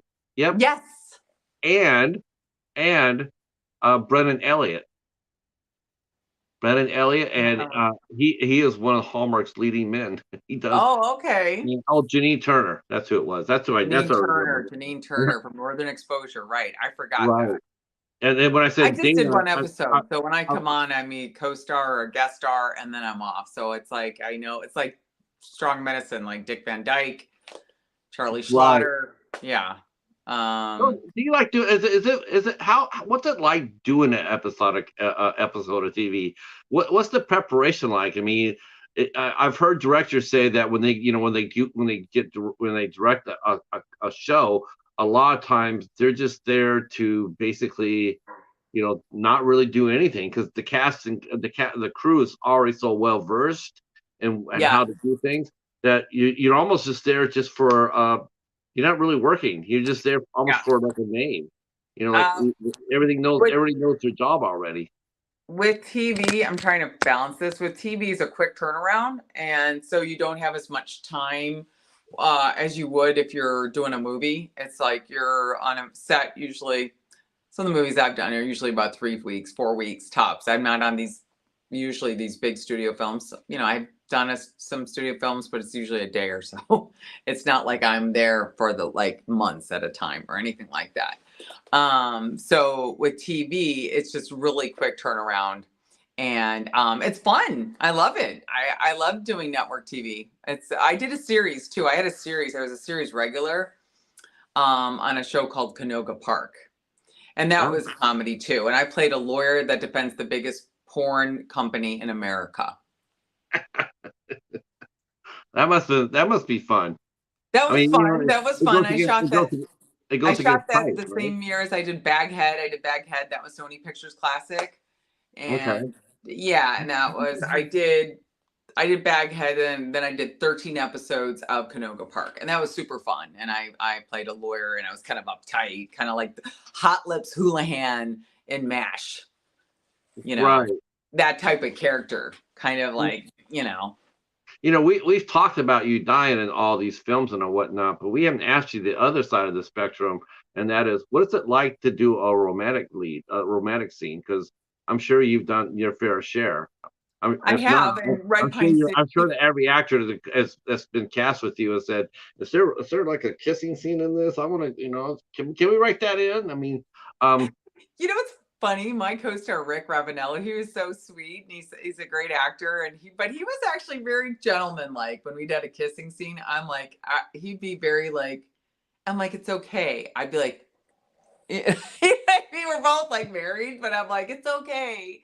It's like, so he was like kind of like it didn't want to like intrude in my space or something. But we had some nice moments in our movie where it's almost like a romantic comedy. It's like a drama, but then at the end it turns into almost like one of those J Lo, Matthew McConaughey romantic comedy in a weird way. Like a nice ending, one of those nice, or like not Drew Barrymore. She's more quirky, but I mean, I'm quirky too. But anyway, we had like it was like a romantic movie at the end. It was kind of sweet. I think you're more quirkier than Drew Barrymore because Drew Barrymore hasn't done Raging Sharks. Yeah, but that wasn't a quirky role. That was like a serious sonar seismic activity expert role. But those. Do you do research when you get roles like that? Do you actually do research, or like, okay, list her job, like what does she do, or is it a role you just come in there and just have fun and enjoy yourself and I have fun. I do both. I want to know what it is that I'm doing. I remember I got interviewed by. Hey, can you hear my dog? Anyway, I got interviewed and somebody asked me, what like your hit like you a question you just asked me, and I go, I get tired of playing, not tired, but I played the sonar seismic activity expert, and somebody goes, a friend of mine who goes, who's also an actress, and she's like, sonar seismic activity expert. How about like Beautiful Girl 1 or Hooker number 2? Like that's what we're used to seeing. As actresses in the night, with the Baywatch thing, we would go read for girls like that, a one line, or, girl in the trailer, or hooker number 4, like I said. And here I'm saying sonar seismic activity expert, because most people don't play that. That's actually a pretty involved, you know, Yeah. occupation. So I was like, hey, and I wore braids because I thought her name's Vera. So I put like this European spin on it and wore braids. That was my idea. That's all right. No, you made the character your own, right? Right. Well, it was written for a European because they shot it in Bulgaria, and so I thought, well, let's put this in some braids here. So back to the romantic lead part. So is that you're not uncomfortable with those? Those are what's easier to play, the romantic lead or getting killed? I think getting killed easier.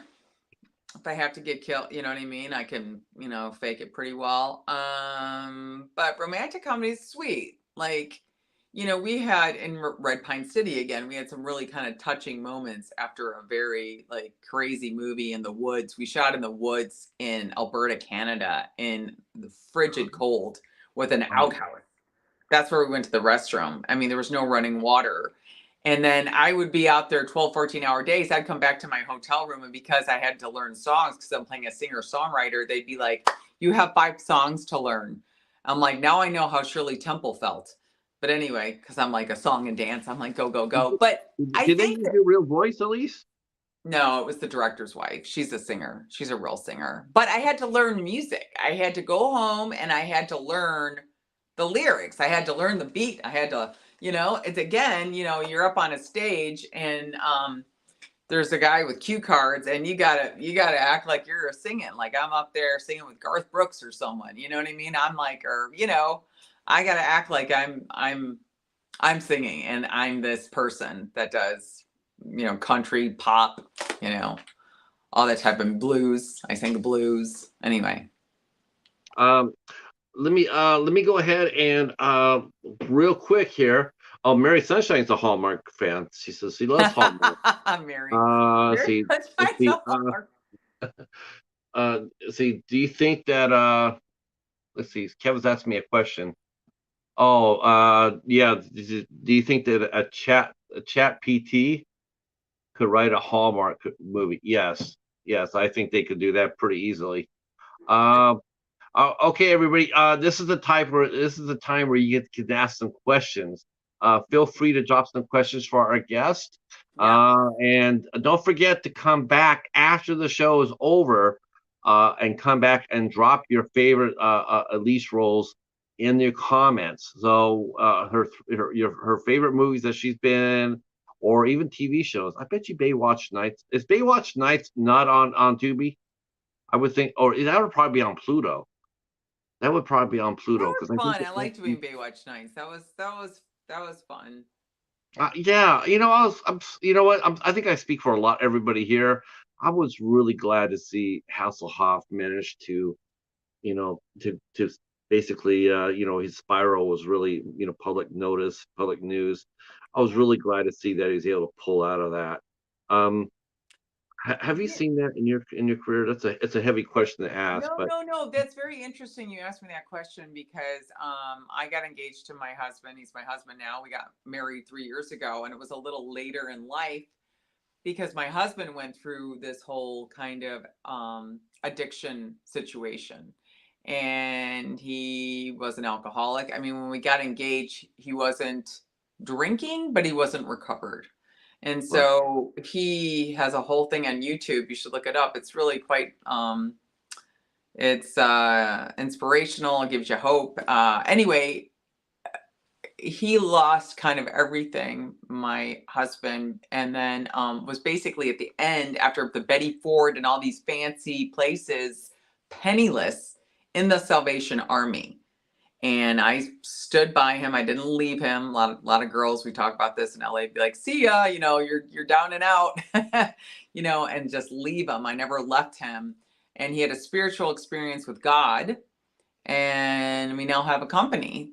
We, have a franchise, and so he has this with his brother, and it's like a miracle. And so, like you mentioned, David Hasselhoff, you saw him spiral out of control and come up from it, and it's really hard. And that same it is. exact thing happened to us and my husband, and we got married, and I'll put his YouTube. Uh, Please do.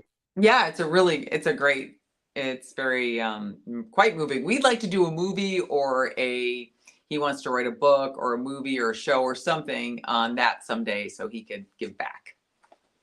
What's your franchise? It's called Enviromaster, and it's hygienic restrooms. So it's like when COVID hit, we kept the CVS's open, spraying them. We do Sani's scrubs, the paper towels, the soap dispensers. It's not janitorial. It's more like a hygienic. Yeah, he's gonna kill me if I don't say it the right way. If I don't, he's like, but anyway, yeah, it's just basically kills anything that kills your business, bacteria, fungus, and what else? Basically prevent stuff like COVID from going Germ, further right? north. Yeah. Kills germs that kill your business. So, Um, and it's let's the see. Southern California territory.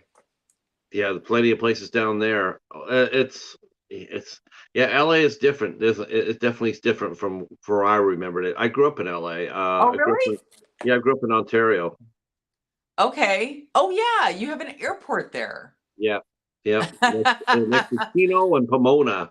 Let's Oh, see. wow. Kevin's mentioning. Are there any Pacific actors or directors you dream of collaborating with in the future? If so, why are they particularly inspiring to you? Is there any who asked me that? Our friend and master reviewer, Kevin from Haunted by Horror. Haunted by horror. Wow. Great channel. Yeah. Yeah, he's really good, real good. I heard Rob Zombie's pretty cool. I don't know. I know I did Hammerhead with William Forsythe, and I worked with Danny Roebuck, and the reason. Oh, Danny Roebuck is an angel. Yeah. Yeah, he's a And great guy. yeah, and I just watched his film. My husband and I went to see his film.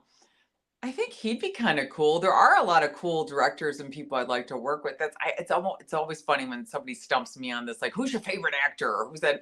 And I always know. And then when somebody asks me something, I'm like, oh gosh, I don't know. I guess he'd be kind of edgy and cool to work with. There's got to be some more that I'd like to work with. Oh, Mel Gibson. I'd love to work with Mel Gibson. Yeah, he's been doing some really fine work. Mhm. It's amazing how people just sleep on older actors when they simply, to me, they're getting stronger and stronger and stronger. Yeah, I I think mean, they so too. do. I think so too. Like Arnold Schwarzenegger. I mean, I like his acting more now than I did during his heyday. Oh, Uh, I know. Dolph, Isn't that funny? yeah, Dolph Lundgren, the same thing. Uh-huh. Watched Jackie Chan. He did a movie called The Foreigner. That will Okay. have you in tears. You have some tears in your eyes for that one. Pierce Oh, Brosnan. Um, yeah, Pierce there's Brosnan. yeah. Mary Lou Henner. She's done some great one. She's done some terrific work. Uh-huh. Um, there's another Canadian actress named Tara Rothery. I She's know her. extraordinary. Barbara Niven.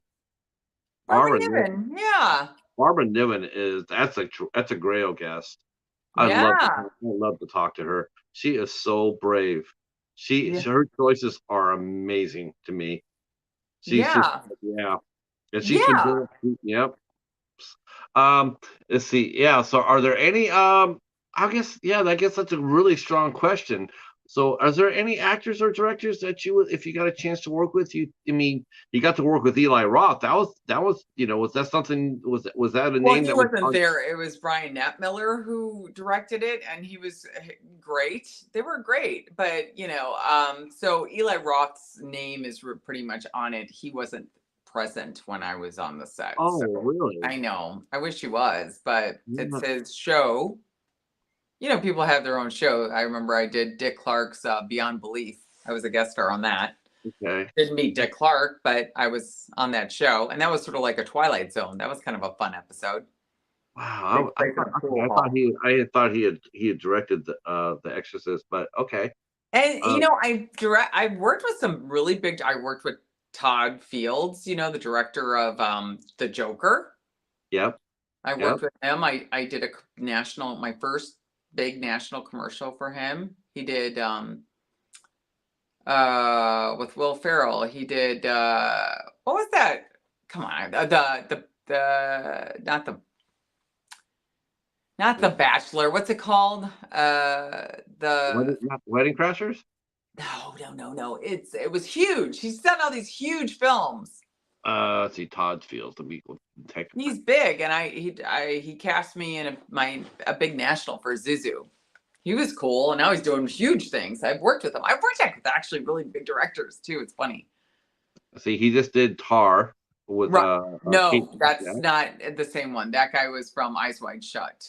He played the piano player in Eyes Wide Shut. Todd Fields is the one who did the Joker, Oh, okay. Joaquin, Let's and see. he's doing the new Joker with Lady Gaga, and Uh, that's him. let's see. What's this?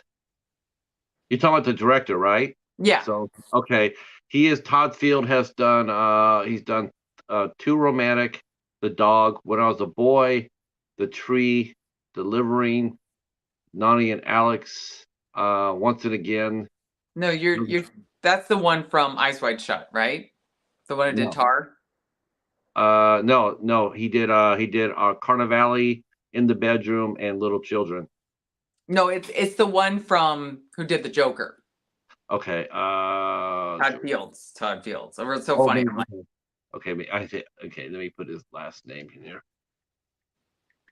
Uh, now we have to find out. Okay, let's see. Joker. He did that was with Todd Phillips.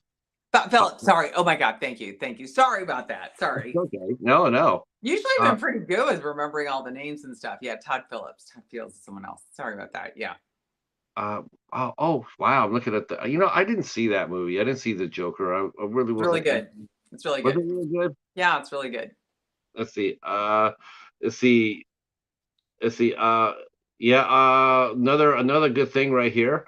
Let's see. Steven Stain. Someone asked me who is my favorite actors in Mayday.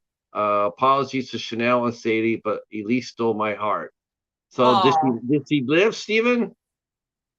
And then your episode was uh Beyond Belief, Fact or Fiction, and right. that's on Tubi. Oh, you should watch it. We should we Yes, should do on wa- Tubi. we should do watch party.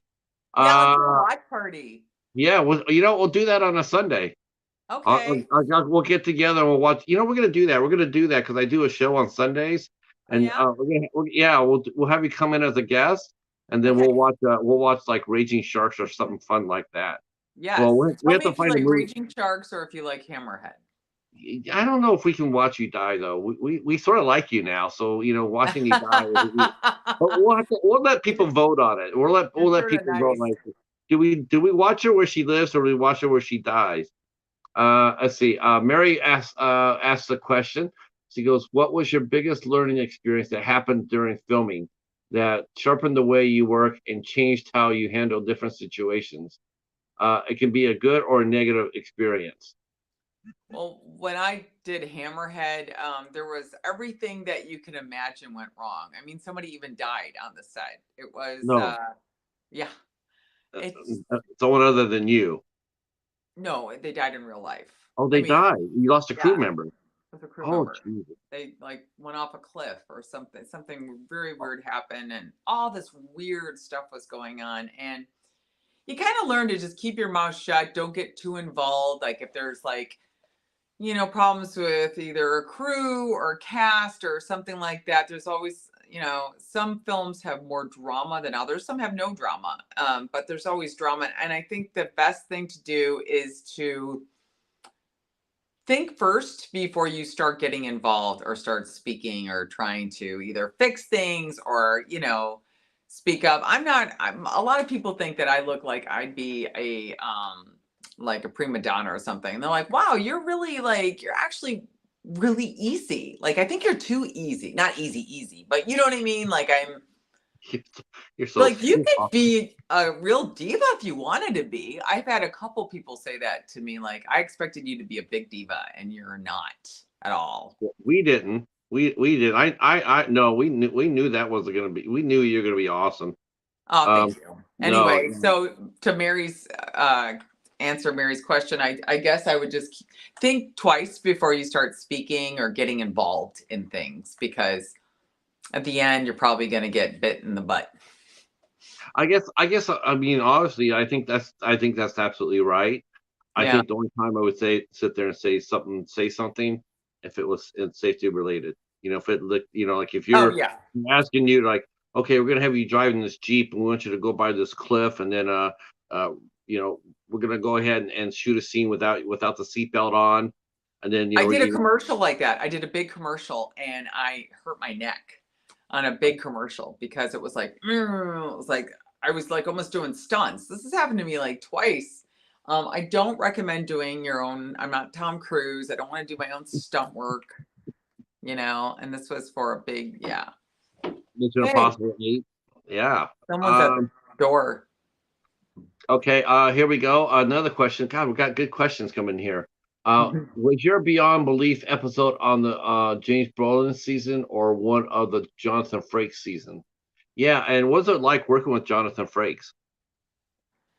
Again, he's not there. He's the host, correct? Is that what the guy? Oh, It's the host. The host, like Eli Roth, wasn't there. He wasn't there because the episode Beyond Belief is similar to the Twilight Zone. So it's different stories, almost like a Twilight Zone episode.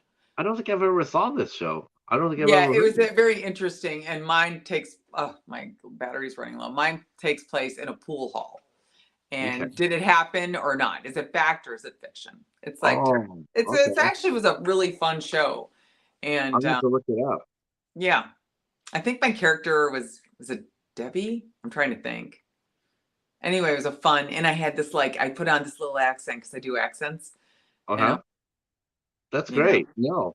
yeah, I Um. do an Australian accent. It's my Australian accent. Okay. Oh gosh, yes. Yeah. All you need now is a hat and a All knife. right. That's not Yeah. a knife. Those are a knife. Yeah. Let's do it. All right. Sounds good. You're Very like, nice. yeah. Um. Okay. Uh. All right, so Elisa's battery's about running out, and Yes. our time is running out. So we're gonna go ahead and say thank you for coming by and being entertaining as hell. This was a Oh, lot of great. fun. Yeah, it Uh, was a lot of fun. Thank it flew you. by fast. Yeah, it did. Is this 2 hours? It is 2 hours. Oh my God. Uh, yes. Will you come back if we ask you Yeah. to? Because we're gonna have you come. I definitely want you to come back and do a watch along with us. Okay. And I'd like to, yeah, we've done that with our friends. I'm forgetting about a film I probably should be plugging right now. I'm drawing a blank. But I'll, Well, we'll definitely talk about the Legion of Exorcists that's out now it on should, Discovery Channel, HBO Max, anthology series. yeah. It's based on true stories. I take it as well, right? Yes. Yeah. Good. So Yeah. these are based on true stories.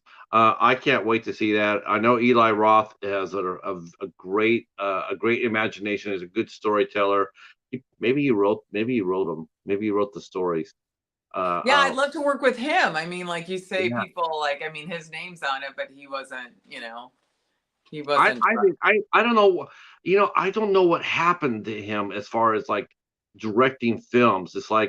It's almost like he saw because the first time I saw him was in Cabin Fever, and Oh, yeah. that was a great movie. That's a I never great movie. saw it. Did you say Cabin- that to me or somebody else said that to me? No, when Uh, I posted it, somebody was telling me, like, is it House of Horrors or Cabin Fever? Some people were recommending certain things they thought were really good that he did. yeah, Cabin Fever is excellent. Hostel was okay. I like I said, I got some of the effects were a little bit wonky, and when I saw Rick Hoffman, it sort of took me out of the movie. I mean, it worked. It worked well because it was nobody you knew on screen, so it had a really intense vibe to it. But Oh, then what's her toes is on it and Hostel? uh huh. It what? What's her toes? The one that she gets put There's up. a lot. There's a lot of young actors in that. Mazzarulo. She was in a Oh, big Heather. Yeah, Heather. Heather Monk. Yeah, but she really wasn't well. I mean, she was known when she did Welcome to the Dollhouse, but I mean, at that time, she wasn't like a big star or anything. At that time, she was just, actually, I think she was the biggest name attached to the movie at the I time. think you're right. And there's one or two other guys that I remember seeing in it, and I don't know exactly where they're. I mean, I know their faces. So Right. yeah, Rick that was Hoffman. yeah. Then like I had seen Rick Hoffman plenty of times. So when I saw him in the movie, I went, "Oh, okay, this is sort of like I said, it sort of took me out of it a little bit." But I did like Hostel. And Hostel 2 is very good too.